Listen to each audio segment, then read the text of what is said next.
The power of radio is in your hands. You can play. You can pause. Rewind. You can download. It's Vicalonia Radio. Solely for your listening pleasure. You are listening to your number one online edutainment radio.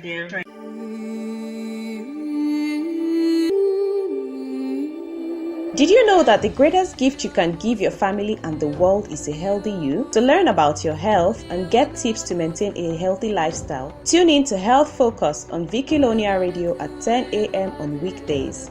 Your greatest wealth is your health. Stay healthy.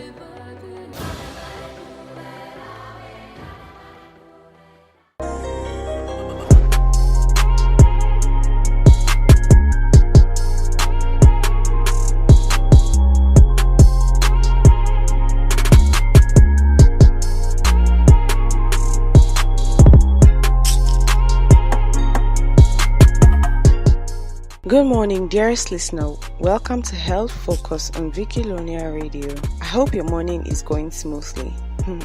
I bet it is. I'm Dr. Susan, and today on the show we'll be talking about an ear infection. Have you ever had an ear infection? How did you feel? What is an ear infection? An ear infection, also known as otitis media, is a bacterial or viral infection that affects the middle ear. The middle ear is usually supposed to be filled with air, but when it gets infiltrated with fluid or with any other substance, it becomes painful, and that is when we can say somebody is having an ear infection. What are the causes of ear infection? Ear infections can be caused by an upper respiratory tract infection. That is to say, if somebody is having catarrh or cough, the person is likely to be having or is likely to develop an ear infection. Changes in air pressure. This is seen mostly when somebody someone travels by air.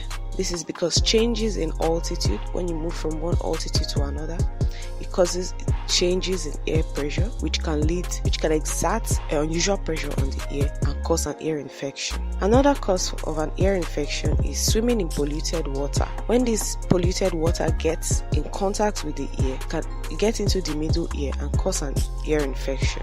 Another very common cause of an ear infection is the use of cotton swabs to clean the ear. This can cause ear infection by pushing the earwax further down the ear canal. If it gets into the middle ear, it becomes infected. How would you feel if you had an ear infection? Now we're talking about some of the symptoms of an ear infection. They include ear pain. Sometimes it can be severe, sometimes it can be mild. You can have fever, vomiting, you can have pus or blood coming out of the ear, and have sleeplessness. Of course, when there is pain and it's severe, the person in question cannot even sleep at night. The person may be restless, and then there is feeling of fullness in the ear. Now we'll be talking about who is more prone to having an ear infection and when. There are certain times in the year, certain seasons that ear infections are more rampant. For example, at this time of the year when the weather is cold, ear infections have a higher occurrence. Talking about people who are more prone to having ear infection, we have children, babies that use pacifiers. We have children, old people, people who live in places where there is air pollution, people who travel by air, like we mentioned earlier. What are the possible complications of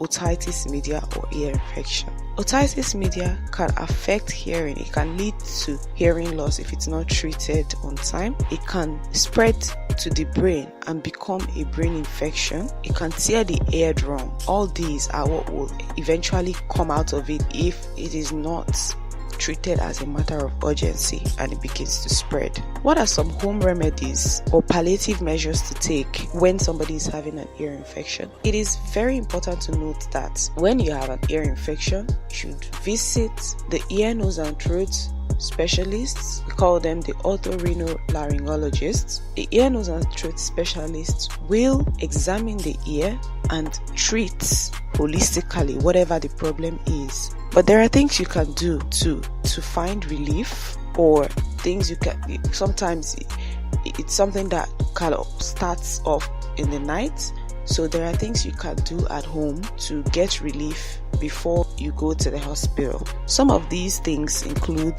taking neck rotation exercises. By neck rotation exercises, I mean sitting down straight on the floor, sitting down straight with your legs on the floor, rotating your head first to the right until your head is parallel with your right shoulder, rotating it to the left until the neck or the head is parallel to the left shoulder, then bringing it back up and raising your shoulders high enough to see if they can touch your ear. Of course they can't, but you're trying to exert pressure on your two ears. This can help a lot. You can take painkillers like Panadol to ease off some of the pain, and you can prepare garlic drops at home. Garlic drops are prepared by crushing garlic and warming it in olive oil for a few minutes, then straining out the garlic.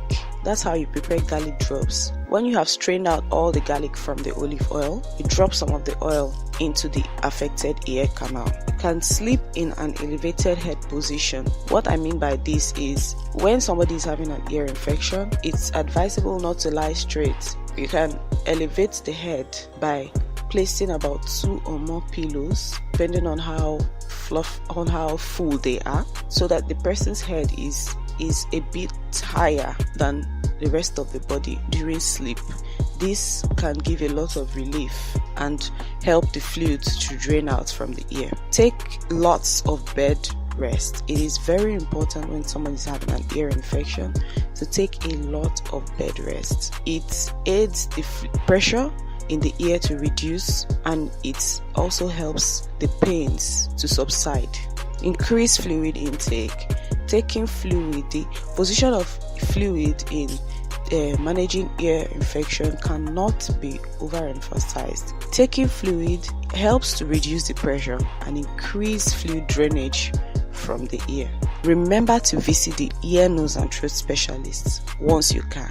With this, we have come to the end of the show today. I hope you learned something. I did.